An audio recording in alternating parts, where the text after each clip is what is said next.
Hi കൂട്ടുകാരെ, ഇന്ന് നമ്മൾ പറയുന്നത് 3ാം ക്ലാസ്സിലെ കണക്ക് മാത്സ് 5ാമത്തെ അധ്യായം ചാപ്റ്റർ 5-ലെ ഒരുപോലുള്ളവർ ചേരുമ്പോൾ ഇഫ് അലൈക്സ് ജോയിൻസ് എന്ന് പറയുന്ന പാഠഭാഗത്തെ ഈ പ്രവർത്തനമാണ്. 67-ാമത്തെയും 68-ാമത്തെയും പേജിലെ പ്രവർത്തനങ്ങളാണ് ഇന്ന് നമ്മോട് ചെയ്യാനായി ആവശ്യപ്പെട്ടിരിക്കുന്നത്. ഈ 2 പ്രവർത്തനങ്ങളാണ്. നമുക്ക് 67-ാമത്തെ പേജിലെ ആദ്യത്തെ ഈ പ്രവർത്തനം ഒന്ന് വായിച്ചു നോക്കാം. ക്രമം മാറിയാൽ. കായികമേളയിൽ പങ്കെടുക്കുന്ന കുട്ടികളെ അധ്യാപകൻ മൈതാനത്ത് പരിശീലിപ്പിക്കുകയാണ്. അതിന്റെ ചിത്രമാണിത്. നോക്കൂ, ഇവിടെ കുട്ടികൾ കായികമേളയിൽ പങ്കെടുക്കുന്ന കുട്ടികൾ ഇവിടെ നിൽക്കുന്നുണ്ട്. 5 കുട്ടികൾ വീതം 4 വരികളുണ്ട്. 4 കുട്ടികൾ വീതം 5 വരികളുണ്ട്. അങ്ങനെയാണെങ്കിൽ ആകെ എത്ര കുട്ടികൾ? 4 5കൾ ചേർന്നാൽ എത്രയുണ്ടാകും? അത് ചുരുക്കിയിട്ട് എങ്ങനെ എഴുതും? 5 4കൾ ചേർന്നാലോ അത് ചുരുക്കിയിട്ട് എങ്ങനെ എഴുതും? ഇതാണ് നമ്മോട് ചെയ്യാൻ പറഞ്ഞ ഈ കണക്ക്. If order changed, the teacher is training the students who are participating in a sports meet. 4 rows with 5 students, 5 rows with 4 students. What is the total number of students? 4 5s makes എന്ന് പറഞ്ഞിട്ട് ഇവിടെ എഴുതിയിട്ടുണ്ട്. 5 4s make എന്ന് പറഞ്ഞിട്ട് ഇവിടെയും എഴുതിയിട്ടുണ്ട്. നമുക്കത് കണ്ടെത്തുക എന്നുള്ളതാണ് ആവശ്യം. ഏതായാലും നമുക്ക് ഈ വർക്ക് എങ്ങനെയാണ് ചെയ്യുന്നതെന്ന് നോക്കാം.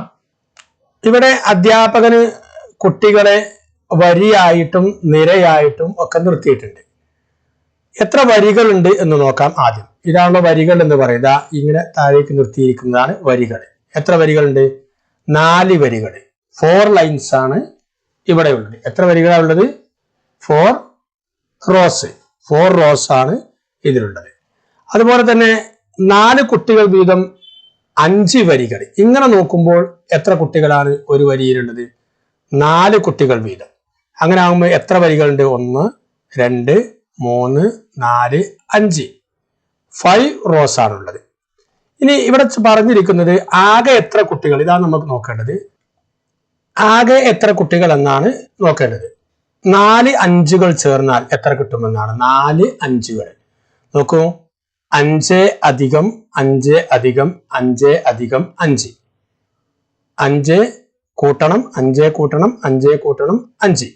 5 + 5 + 5 + 5. അങ്ങനെ ആകുമ്പോൾ എത്ര കൂട്ടി നോക്കാം? 5ഉം 5ഉം ചേർന്നാൽ എത്രയാണ്? 10. 10നോട് കൂടി 5 ചേർന്നാൽ 15. 15നോട് കൂടി 5 ചേർന്നാൽ എത്രയാണ് ഉത്തരം കിട്ടുക? 20. അപ്പൊ നമുക്കിതാ ഇവിടെ 20 എന്ന് എഴുതുന്നു. ഇനി നോക്കൂ, അത് ഷോർട്ടൻ ചെയ്തിട്ട് ചുരുക്കിയിട്ട് എഴുതിയാണ്. എത്ര എണ്ണം ഉണ്ടത്? 1 2 3 4. 4 വരികൾ. 5 എണ്ണം വീതമുള്ള 4 വരികൾ. അപ്പം 4 ഗുണിക്കണം 5. 4 × 5.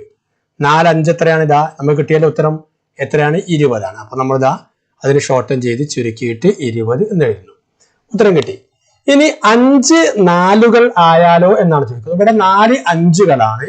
ഇപ്പുറത്ത് നേരെ തിരിച്ച് 5 4കൾ ആയാലോ എന്നാണ്. അതായത് 4 കുട്ടികൾ വരുന്ന 5 ലൈന് 5 വരികളായാൽ എങ്ങനെ ഉണ്ടാകും? നോക്കൂ, എത്ര 4കളുണ്ട്? 1 2 3 4 5 അല്ലെ? അത് നമ്മൾ കൂട്ടി നോക്കാം. 4 കൂട്ടണം 4 കൂട്ടണം 4 കൂട്ടണം 4 കൂട്ടണം 4. അപ്പൊ എത്ര 4കളുണ്ട്? 5 4 കൂട്ടി നോക്കാം. 4ഉം 4ഉം 8. 8ഉം 4ഉം 12. 12ഉം 4ഉം 16. 16ഉം 4ഉം എത്രയാണ്? 20. 16ഉം 4ഉം 20. നോക്കൂ, നമുക്ക് മുകളിൽ കിട്ടിയ ഉത്തരവും 20 തന്നെയല്ലേ? 20 തന്നെയല്ലേ അല്ലെ? അപ്പൊ 5 4കൾ വന്നപ്പോഴും 4 5കൾ വന്നപ്പോഴും കൃത്യമായിട്ട് ഉത്തരം 20 തന്നെയാണ്. അത് നമ്മൾ ഷോർട്ടൻ ചെയ്ത് ചുരുക്കിയിട്ട് എങ്ങനെ എഴുതാം? 5 ഗുണിക്കണം 1 2 3 4 5. 5 ഗുണിക്കണം 4. 5 × 4 എന്ന് എഴുതാം. അപ്പൊ എത്ര ഉത്തരം കിട്ടും? 20 തന്നെയാണ് അതിന്റെയും ഉത്തരം. അപ്പം എങ്ങനെ എഴുതിയാലും, അതായത് 4 കുട്ടികളുള്ള 5 വരികളായാലും 5 കുട്ടികളുള്ള 4 വരികളായാലും എങ്ങനെയായാലും ഉത്തരം എന്തായിരിക്കും? 20 തന്നെയായിരിക്കും. ഒരേ ഉത്തരമായിരിക്കും. അതായത് 4 × 5 = 5 × 4. അത് അങ്ങോട്ടും ഇങ്ങോട്ടും തിരിച്ചെഴുതിയാലും ഉത്തരം എന്തായിരിക്കും? സെയിം. ഉത്തരം ഒരേ മാതിരിയുള്ള ഉത്തരം തന്നെയായിരിക്കും കിട്ടുക. നോക്കൂ, ഇനി അടുത്ത പേജിലെ കണക്കും നമുക്ക് ഇന്ന് എടുത്തത് തന്നെയാണ്. പൊട്ടുകൾ എത്ര? നോക്കൂ, ഇവിടെ കുറച്ച് പൊട്ടുകൾ കൊടുത്തിട്ടുണ്ട്. അത് എണ്ണി നോക്കിയിട്ട് എത്ര വരികൾ ഉണ്ട് എന്ന് ചോദിച്ചു. അത് എഴുതാൻ പറഞ്ഞു. ഒരു വരിയിൽ എത്ര എണ്ണം എന്ന് ചോദിച്ചു. ആകെ പൊട്ടുകൾ എത്ര എന്ന് എഴുതാൻ വേണ്ടി പറഞ്ഞു. നേരത്തെ ചെയ്ത പോലെ തന്നെ ചെയ്യാനാണ് പറഞ്ഞിരിക്കുന്നത്. ഇംഗ്ലീഷിൽ ഹൗ മെനി ഡോട്ട്സ്, ഇവിടെ ഡോട്ട്സ് ഉണ്ട്, എത്ര പൊട്ടുകൾ ഉണ്ട് എന്നിവിടെ കൊടുത്തിട്ടുണ്ട്. ഹൗ മെനി റോസ് എഴുതണം. How many dots in one row എന്ന് എഴുതണം. എന്നിട്ട് അത് ടോട്ടൽ ചെയ്തിട്ട് ടോട്ടൽ നമ്പർ എത്രയുണ്ട് എന്നുള്ളത് എഴുതണം. നമുക്കത് നോക്കാം. പൊട്ടുകൾ എത്ര നോക്കൂ, നമുക്ക് എണ്ണി നോക്കാം. 1 2 3 4 5 6 6 പൊട്ടുകളാണ് ഒരു ലൈനില്, ഒരു റോയില് നമുക്കുള്ളത്, ഒരു നിരയില് നമുക്കുള്ളത് 6 പൊട്ടുകളാണ്. അങ്ങനെ എത്ര നിരകളുണ്ട് നമുക്ക് എഴുതി നോക്കാം. നേരത്തെ ക്ലാസ്സിൽ എഴുതിയിരുന്നു. 1 2 3 4 5 5 ലൈനിലായിട്ട് 6 പൊട്ടുകളുണ്ട്. അപ്പൊ എത്ര വരികൾ ഉണ്ട് എന്നുള്ളത് എത്ര നമ്മൾ എഴുതിയോടെ ഈ ബോക്സിൽ നമുക്ക് എത്ര എഴുതാൻ കഴിയും? 5. എത്ര വരികളുണ്ട്? 5. നമുക്ക് ഇവിടെ ഈ ബോക്സിൽ 5 എന്ന് എഴുതാം. ഇനി ഒരു വരിയിൽ എത്ര എണ്ണം എന്നാ ചോദിച്ചു. ഒരു വരിയിൽ എത്ര എണ്ണം ഉണ്ട്? ഒരു വരിയിൽ നമുക്ക് 1 2 3 4 5 6 എത്ര ഉണ്ട്? 6 എണ്ണം. അപ്പൊ നമുക്ക് 6 എന്ന് എഴുതാം. അപ്പം എത്ര വരികൾ എന്നുള്ളത് 5 എണ്ണവും ഒരു വരിയിൽ എത്ര എണ്ണം എന്നുള്ളത് 6 എണ്ണവും കിട്ടി. ഇനി ആകെ പൊട്ടുകൾ നമുക്ക് നോക്കൂ. 6 എണ്ണം വീതമുള്ള എത്ര വരികൾ? 1 2 3 4 5 അല്ലെ? 5 വരികളിൽ. അപ്പൊ 5 6കൾ ചേർന്നാൽ എത്ര കിട്ടും? ഒന്ന് കൂട്ടി നോക്കാം. 6 + 6 + 6 + 6 + 6 എത്ര കിട്ടും? 6 6 12. 12നോട് 6 കൂട്ടിയാൽ 18. 18നോട് 6 കൂട്ടിയാൽ 24. 24നോട് 6 കൂട്ടിയാൽ എത്ര കിട്ടും? 30. 30. എത്രയാണ് ഉത്തരം കിട്ടുക? 30. നമുക്കിവിടെ 30 എന്ന് എഴുതാം. ഇത് നോക്കൂ, നിരകൾ കണക്കാക്കുക. നേരെ മറിച്ച് 6 നിരകളാണുള്ളത് അല്ലെ? 6 നിരകൾ ഉണ്ടാകുമ്പം ഒരു നിരയിൽ എത്ര ഉണ്ടാകും? നിര കൂട്ടി നോക്കൂ. 6 നിരകൾ ഇങ്ങനെ ഉണ്ട്. അങ്ങനെയാണെങ്കിൽ ഒരു നിരയിൽ എത്ര എണ്ണം ഉണ്ടാകും? 1 2 3 4 5 5എണ്ണമുള്ള 6 നിരകളുണ്ട്. ഒരു നിര, 2 നിര, 3 നിര, 4 നിര, 5 നിര, 6 നിര. അപ്പൊ നമുക്ക് ഇങ്ങനെ എഴുതാം. 5 നിരകളുള്ള 5 എണ്ണമുള്ള 6 നിരകൾ ഇതാ ഇവിടെ എഴുതിയിട്ടുണ്ട്. 1 2 3 4 5 6 6 നിരയിൽ ഓരോന്നും 5 വീതം. അപ്പൊ 6 5കൾ ചേർന്നാൽ എത്ര കിട്ടും നോക്കാം. 5 5 10. 10നോട് 5 ചേർന്നാൽ 15. 15നോട് 5 ചേർന്നാൽ 20. 20നോട് 5 ചേർന്നാൽ 25. 25നോട് 5 ചേർന്നാൽ എത്ര കിട്ടും? 30. അപ്പൊ നമുക്ക് ഇവിടെ 30 എന്ന് എഴുതാം. ഇപ്പൊ നിങ്ങൾ മുകളിൽ എഴുതിയത് ശ്രദ്ധിച്ചോ. 6 5കൾ ചേർന്നാൽ 30. 5 6കൾ ചേർന്നാലും ഉത്തരം എത്രയാണ് കിട്ടുന്നത്? 30. അതായത് 5 ഗുണിക്കണം 6 5 × 6 സമം 6 × 5 6 ഗുണിക്കണം 5. ഇങ്ങനെ നിരകളും എണ്ണവും ഗുണിച്ചാലും എണ്ണവും നിരകളും തമ്മിൽ ഗുണിച്ചാലും ഒക്കെ ഉത്തരം എത്രയായിരിക്കും? 5 × 6 = 6 × 5.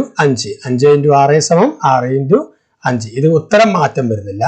അപ്പൊ നമുക്ക് ഇവിടെ എത്ര എഴുതാം? 5 × 6 സമം 6 × 5. 6 × 5 തിരിച്ചു മറച്ചു എഴുതിയാലും ഒന്ന് തന്നെയാണ്. ഉത്തരം എത്ര കിട്ടും? 2 ആയാലും 30 തന്നെയാണ് നമുക്ക് ഉത്തരം കിട്ടുന്നത്. അപ്പൊ കൂട്ടുകാരെ, ഇന്നത്തെ പാഠത്തിൽ നമ്മൾ പ്രത്യേകം മനസ്സിലാക്കേണ്ടത്, നമ്മൾ എങ്ങനെ കൂട്ടിയാലും കുറിച്ചാലും ഒരേ ഉത്തരം തന്നെയാണ് കിട്ടുക എന്നാണ്. നമ്മൾ നിരകളും വരികളും തമ്മിൽ അങ്ങോട്ടും ഇങ്ങോട്ടും തിരിച്ചും മറിച്ചും കൂട്ടിയാലും നമുക്ക് ഉത്തരം ഒന്ന് തന്നെയാണ് കിട്ടുക. ഇങ്ങനെ ഗുണിച്ചാലും ഇങ്ങനെ ഗുണിച്ചാലും കൂട്ടിയാലും ഒക്കെ ഉത്തരം ഒന്ന് തന്നെയാണ് കിട്ടുക എന്നുള്ളതാണ് ഈ രണ്ട് ഭാഗത്തു നിന്നും നമുക്ക് മനസ്സിലാകുന്നത്. ഇനി നമ്മോട് ചെയ്യാൻ പറഞ്ഞ ഒരു പ്രവർത്തനം, കൂട്ടിയാലും ഗുണിച്ചാലും എന്ന് പറയുന്ന ഒരു പ്രവർത്തനം ഇവിടെ കൊടുത്തിട്ടുണ്ട്. 3 സംഖ്യകൾ പരസ്പരം ഗുണിച്ചാലും കൂട്ടിയാലും ഒരേ ഉത്തരം കിട്ടും. 3 സംഖ്യകൾ പരസ്പരം ഗുണിച്ചാലും കൂട്ടിയാലും ഒരേ ഉത്തരം കിട്ടും. സംഖ്യകൾ ഏതെല്ലാം എന്നാണ് ചോദിച്ചിരിക്കുന്നത്. Added or multiplied. When 3 different numbers are added or multiplied, the answer are the same. Find the numbers. ഇതാണ് നമ്മോട് ചെയ്യാൻ പറഞ്ഞ ഒരു പ്രവർത്തനം. ഏതായിരിക്കും ആ 3 സംഖ്യകൾ? ഞാൻ ഇവിടെ എഴുതി തരാം. അതൊരു കുസൃതി കണക്കാണ്, കൂട്ടുകാർ സ്വന്തം കണ്ടെത്തണം. അതായത് ഞാൻ എഴുതി തരാം. ഞാനൊരു ഉദാഹരണം പറയുകയാണ്. 1 ഗുണിക്കണം 2 ഗുണിക്കണം 3 എത്രയാണ് ഉത്തരം? ഒന്നും രണ്ടും മൂന്നും പരസ്പരം ഗുണിച്ചാൽ 1 ഗുണിക്കണം 2, ഒരു 2 2, 2 ഗുണിക്കണം 3, 2 3 എത്രയാണ്? 6 തന്നെയാണ് ഉത്തരം. ഇനി നമ്മൾ ഇങ്ങനെ ഒന്ന് ചെയ്ത് അത് പരസ്പരം കൂട്ടി നോക്കുക. 1 കൂട്ടണം 2 കൂട്ടണം 3 എത്ര ഉത്തരം കിട്ടും? 1നോട് കൂടി 2 കൂട്ടിയാൽ എത്ര കിട്ടും? 3. 3നോട് കൂടി 3 കൂട്ടിയാൽ 6. അപ്പൊ ഏതാണ് ആ സംഖ്യ? 1 2 3 എന്ന് പറയുന്ന ഈ സംഖ്യകൾ പരസ്പരം ഗുണിച്ചാലും കൂട്ടിയാലും നമുക്ക് ഒരേ ഉത്തരം തന്നെയാണ് കിട്ടുക. 1 2 3 എന്നുള്ള സംഖ്യകൾ പരസ്പരം ഗുണിച്ചാലും പരസ്പരം കൂട്ടിയാലും ഒരു ഉത്തരം തന്നെയാണ് ലഭിക്കുക. കൂട്ടുകാരെ, നിങ്ങൾക്ക് ഈ പാഠഭാഗം, ഇന്നത്തെ ഈ പാഠഭാഗം മനസ്സിലായിട്ടുണ്ടാകും എന്ന് കരുതുകയാണ്. നിങ്ങൾക്ക് ഈ പാഠഭാഗം മനസ്സിലായിട്ടുണ്ടെങ്കിൽ നിങ്ങൾ ഈ ചാനൽ സബ്സ്ക്രൈബ് ചെയ്യുക, നിങ്ങളുടെ കൂട്ടുകാർക്ക് വേണ്ടി ഈ ചാനൽ പരിചയപ്പെടുത്തി കൊടുക്കുകയും ചെയ്യുക, ഷെയർ ചെയ്ത് നൽകുക.